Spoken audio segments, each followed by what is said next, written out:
प्रिय विद्यार्थियों नमस्कार।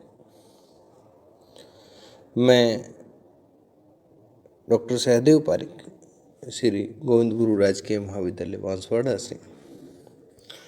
विद्यार्थियों, आज हम बीए तृतीय वर्ष के समाजशास्त्र विषय के द्वितीय प्रश्न पत्र आज के प्रकरण हम सामाजिक वर्ग की विशेषताओं के विषय में चर्चा करेंगे।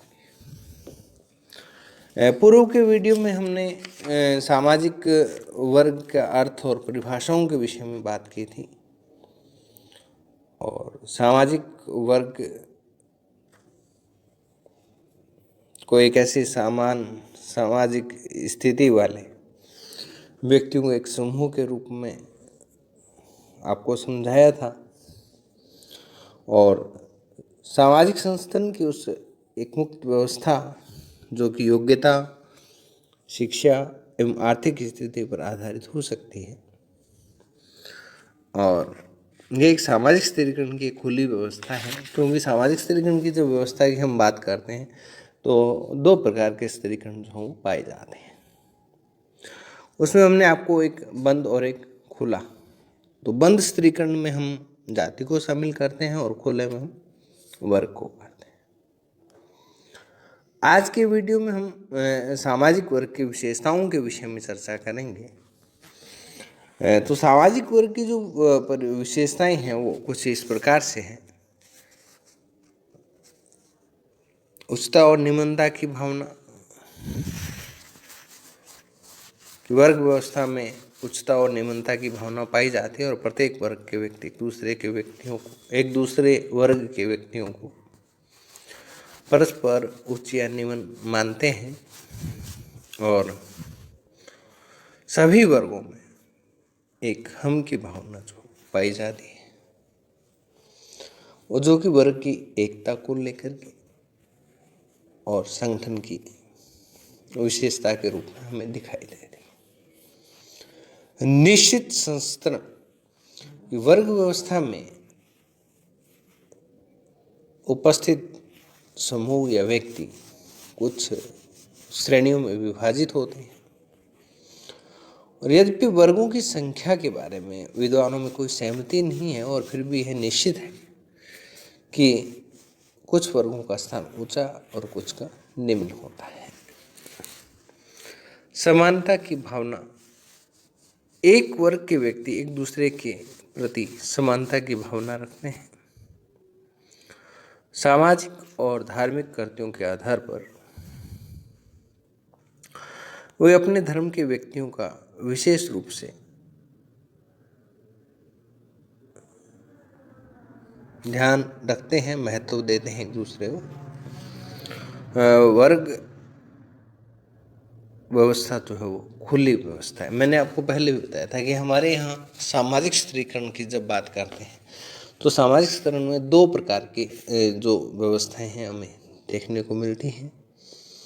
एक तो खुली व्यवस्था और एक बंद व्यवस्था। खुली व्यवस्था में हम किसको शामिल करते हैं? वर्ग को शामिल करते हैं। कि वर्ग की जो एक महत्वपूर्ण विशेषता है वो ये है कि ये खुला या खुलापन पाया जाता है। खुली व्यवस्था के रूप में हम इसको देखते हैं। कोई भी व्यक्ति अपने गुणों, योग्यताओं और परिश्रम के आधार पर एक वर्ग से दूसरे वर्ग में स्थानांतरित हो सकता है, एक वर्ग से दूसरे वर्ग में आ जा सकता है। ये इसकी खुली व्यवस्था के बारे में हम कह सकते हैं कि जैसे कोई व्यक्ति निम्न वर्ग से उच्च वर्ग में और उसके विपरीत उच्च वर्ग से निम्न वर्ग में और निम्न वर्ग से उच्च वर्ग में भी स्थानांतरित हो सकता है। ये खुली व्यवस्था। और दूसरा हम कहते हैं कि सीमित सामाजिक संबंध। प्रत्येक वर्ग के जो सदस्य हैं उसमें अपने ही वर्ग के सदस्यों से संबंध रखते हैं।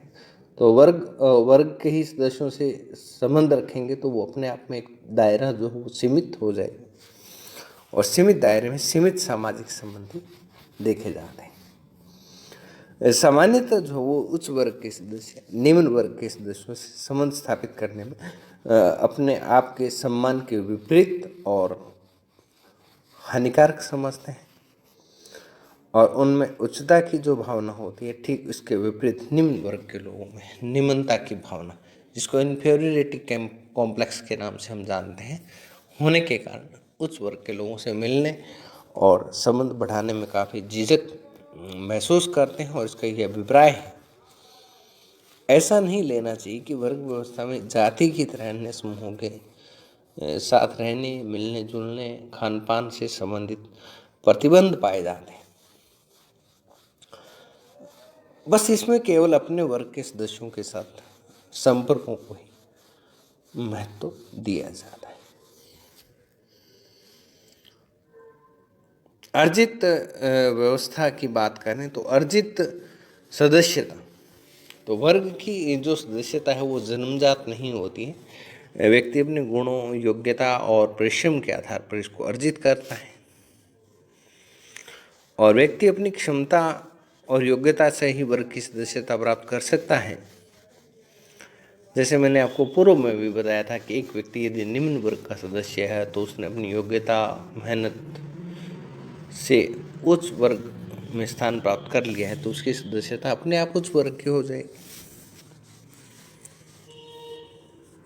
और कई बार उच्च वर्ग की अयोग्यता के चलते व्यक्ति निम्न वर्ग में आ जाता है, तो वो निम्न वर्ग का सदस्य बनता है। आर्थिक आधार, वर्ग निर्माण में जो आर्थिक आधारों को ही प्राथमिकता दी जाती है। विशेषकर मार्क्स ने जो वर्ग निर्माण के आर्थिक आधारों को प्रधानता दी है और सामान्यतः समाज को 3 प्रमुख वर्गों में विभक्त किया है। कौन कौन से? उच्च वर्ग में, मध्यम वर्ग में और निम्न वर्ग में। संपूर्ण सामाजिक व्यवस्था को मार्क्स के द्वारा 3 वर्गों में विभाजित किया गया, उच्च वर्ग, मध्यम वर्ग और निम्न वर्ग। और इस वर्ग को फिर आगे पुनः यदि हम देखें तो फिर इस तरीके के जो विभाजन, या आप उसको उपविभाजन कह सकते हैं, वो भी आपको दिखाई देता है। उच्च वर्ग, मध्यम वर्ग और निम्न वर्ग। उच्च वर्ग, उच्च मध्यम वर्ग और उच्च निम्न वर्ग। मध्यम उच्च वर्ग, मध्यम वर्ग और मध्यम निम्न वर्ग। निम्न वर्ग में जब बात करें, निम्न में भी उच्च वर्ग, निम्न में भी मध्यम वर्ग और निम्न में भी निम्न वर्ग। ये वर्गों का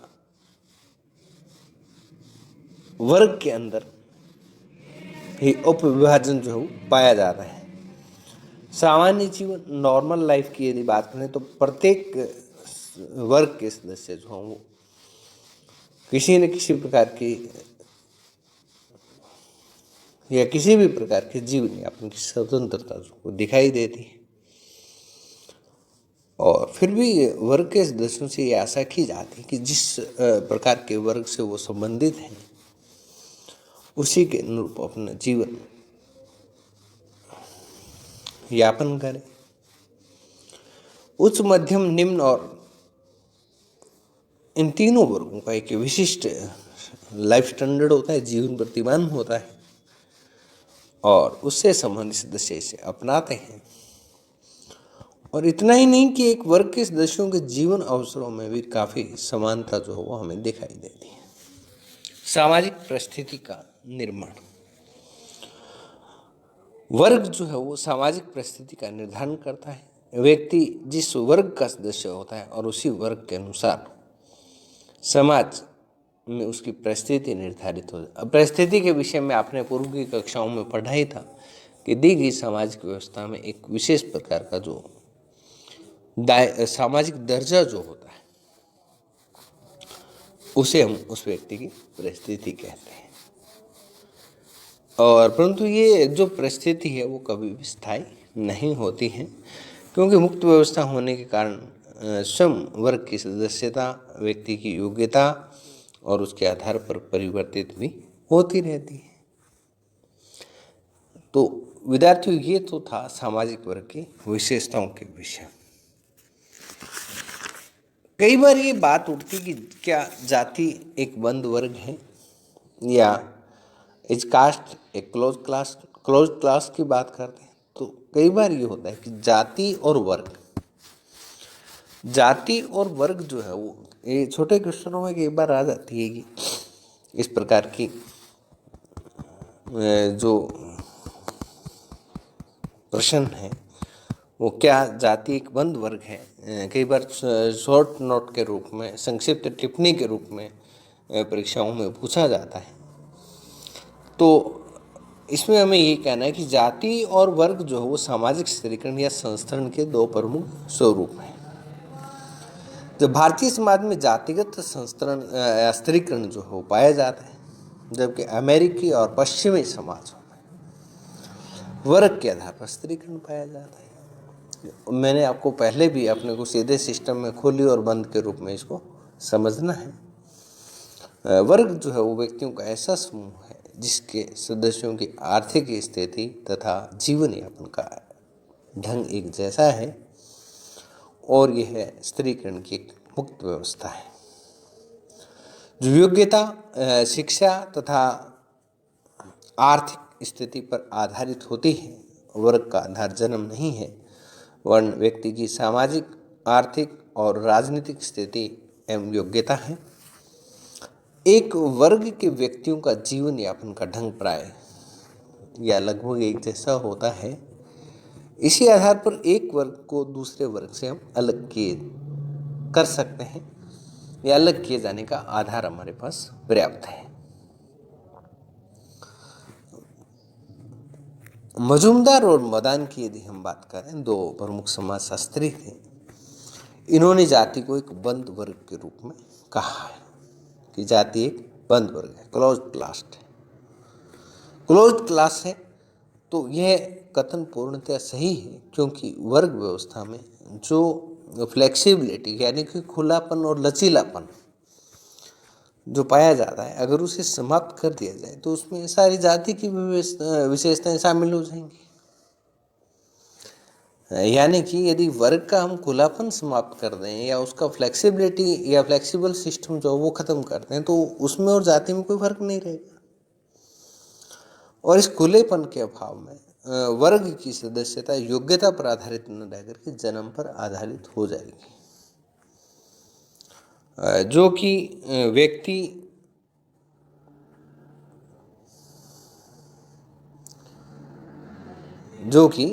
जाति व्यवस्था का एक प्रमुख लक्षण है। और वहीं पर भी खुलापन यदि बंद हो जाए तो विभिन्न वर्गों में अनेक निषेध विकसित हो जाएंगे, जाति की तरह से प्रतिबंध आ जाएंगे। कोई भी व्यक्ति ना तो अपना वर्ग बदल सकेगा और ना ही उसमें विशेष गतिशीलता होगी। यानी कि जो आवागमन का खुलापन है वो समाप्त हो जाएगा और व्यक्ति की स्थिति कभी परिवर्तित नहीं होगी। अन्य शब्दों में वर्ग को पूर्णतः बंद कर देने से वह क्या बन जाता है? जाति बन जाता है। और यही जाति और वर्ग में फर्क भी है। वास्तव में जो मजूमदार और मदान का जो कथन है वो जाति को वर्ग की दृष्टि से परिभाषित करने का प्रयास करता है, क्योंकि वर्ग को हम खुले या स्त्रीकरण के खुले रूप में देख सकते हैं और जाति को बंद के रूप में देखते हैं। इसलिए उन्हें एक दूसरे के विपरीत परिभाषित करने के लिए दोनों का अर्थ और प्रकृति हमें पता होनी चाहिए। और इसी से मिलती जुलती परिभाषा जो है वो C.H. कूले के द्वारा दी गई। उन्होंने कहा कि जब कोई भी वर्ग, ध्यान से इस चीज को आप पढ़ना, कि जब कोई भी वर्ग पूर्णतया वंशानुक्रमण पर आधारित हो जाता है तो वह जाति कहलाता है।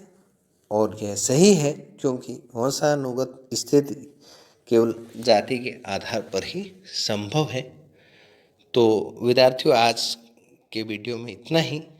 आगामी वीडियो में किसी अन्य टॉपिक पर चर्चा करेंगे।